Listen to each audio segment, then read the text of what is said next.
Hey, what's up? Pastor Ty here with another installment of things alleged to be amiss in the King James Bible. So it's been suggested to me that there is a translation error in our King James Bible in Deuteronomy chapter 32 and verse 8, which reads, "When the Most High divided the nations their inheritance, when he separated the sons of Adam, he set the bounds of the people according to the number of the children of Israel." The suggestion here is that the error is children of Israel should in fact read sons of God. Let's take a look at this, shall we? Thanks for checking out Proclaiming Liberty here, where we search for truth in history, theology, and prophecy. And if those things are exciting to you, come along beside us and subscribe to the channel and give this video a thumbs up, and I would greatly appreciate it. So if the King James Bible has an erroneous translation in Deuteronomy chapter 32 and verse 8, well, it's also in the New King James Version, the New American Standard Version, the New International Version, the Legacy Standard Version, the Latin Vulgate, the Heilige Schrift, the Geneva, the Reina Valera, the New American Bible, the Douay, the Lamsa, the Revised Version of 1885, the American Standard Version 1901, Young's Literal Translation, and the Amplified Bible. And those are the ones that I've just checked out. Those that have the reading Sons of God are the more liberal modernist versions, such as the Jerusalem Bible and the Virgin Birth Denying Revised Standard Version. Of those Bibles considered evangelical, the English Standard Version has Sons of God, but it is not a new translation at all. It's simply a revision of the Revised Standard Version. And so since its father, the RSV, had Sons of God, it did not make the change, and it continues to be in the English Standard Version. So those who allege that there is a translation error here, the Hebrew text clearly reads B'nai Yisrael, and therefore the KJV is correctly translated. There is no error. They conjecture that Sons of God should be the reading is a textual variant, and there are three reasons why they believe this. The Septuagint, they say, reads Sons of God. The Dead Sea Scrolls read Sons of God. And it just don't make no sense to say children of Israel, because Israel didn't exist in Genesis 11 when they divided the nations. Okay, so let's take a look at these. Now, first, to take the Septuagint over the Masoretic Hebrew text, which has been recognized by scholars as trustworthy and has great prominence, that's not true of the Septuagint version. It is a notoriously sloppy translation of Hebrew in the Greek, and it has three variants. It says mostly angels of God, some say sons of God, and some say sons of Israel, right? A translation of B'nai Yisrael. Now, technically, there is no such thing as a Septuagint. That word simply means the 70, and it refers to a legendary story that 72 Jewish scholars translated the Hebrew Old Testament into Greek for Ptolemy II.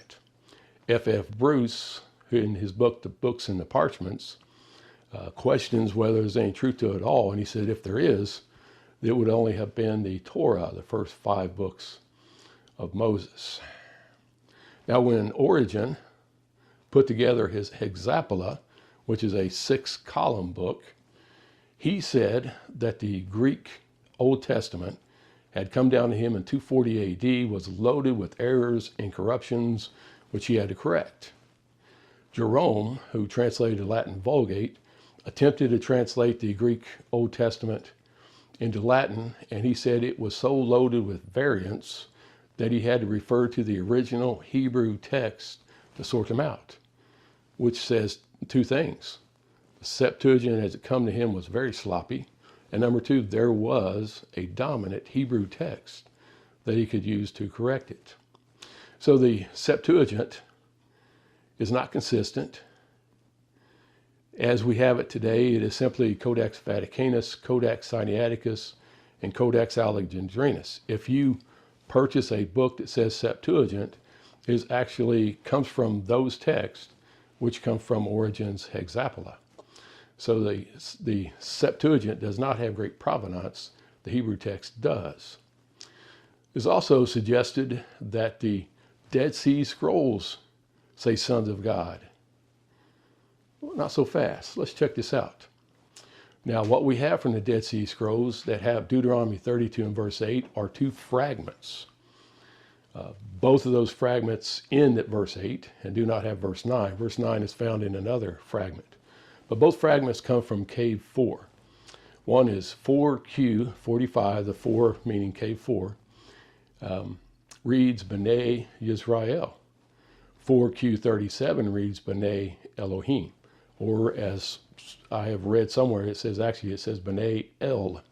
The rest of the word is not on the fragment, which may or may not be true. But according to Dead Sea Scrolls Online, 4Q45, which reads B'nai Yisrael, is dated at 100 to 25 BC or BCE, whichever you prefer.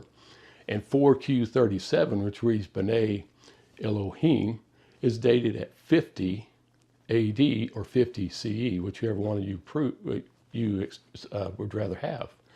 So that the reading, B'nai Yisrael, is 100 to 150 years older than B'nai Elohim. So really to say the Dead Sea Scrolls say, that's quite questionable. Now if that dating is correct, then we're going to have to accept the B'nai Yisrael as the older and more reliable reading. Okay. And the third one is, they say that it just doesn't make any sense. Right? Let me read something to you from Keil and Delitzsch. Keil and Delitzsch, they were 19th century commentary in the Old Testament. They have a note in Deuteronomy 32:8. The Septuagint rendering according to the number of the angels of God is of no critical value.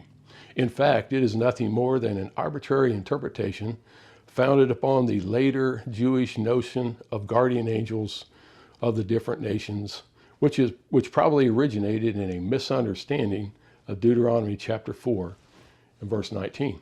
You say, Brother Ty, they didn't have access to the Dead Sea Scrolls. Oh, but Miro Unger did. Miro Unger, who taught Old Testament at Dallas Theological Seminary, and in his 2-volume commentary on the Old Testament, notes in Deuteronomy chapter 32, well, verse 8, this is on page 274. He says, when the Most High divided, Genesis 11:8, to the nations their inheritance, he set the bounds of the people according to the number of the children of Israel, not sons of God, following the Septuagint, a Qumran fragment, and a Revised Standard Version. So there you have two well-known scholars on the Old Testament attesting to B'nai Yisrael as a correct text. But you say it doesn't make any sense because the children of Israel didn't exist in Genesis chapter 11. Well, I'm actually going to quote to you a note in the MacArthur Study Bible. Yeah, I know. You're saying, Brother Ty, really? Yes, because I think this note is excellent. Concerning Deuteronomy 32, verses 8 and 9, the Most High, the title of God emphasized his sovereignty and authority over all the nations. With the amazing revelation that the whole plan for the world, God had as his goal the salvation of his chosen people. God ordained a plan where the number of the nations, 70 according to Genesis 10, corresponded to the number of the children of Israel, 70 according to Genesis 46:27. Further, as God gave the nations their lands, he established their boundaries, leaving Israel enough land to sustain their expected population. So what do you think? There we have the the allegation that Septuagint reads sons of God, actually it reads angels of God. Do you accept that over the well-accepted Hebrew text? The Dead Sea Scrolls are alleged to say sons of God. They do not all say that. Only one fragment does. The other fragment says B'nai Yisrael. And of course it makes perfect sense. Verse 9 gives you the complete context of the entire passage, why God set the nations according to the number of the children of Israel. So again, if you like history, theology, and prophecy, subscribe to the channel. Give us a thumbs up if you like it. If you have any comments, leave them down below. For or against, tell me what you think. God bless y'all and have a good day.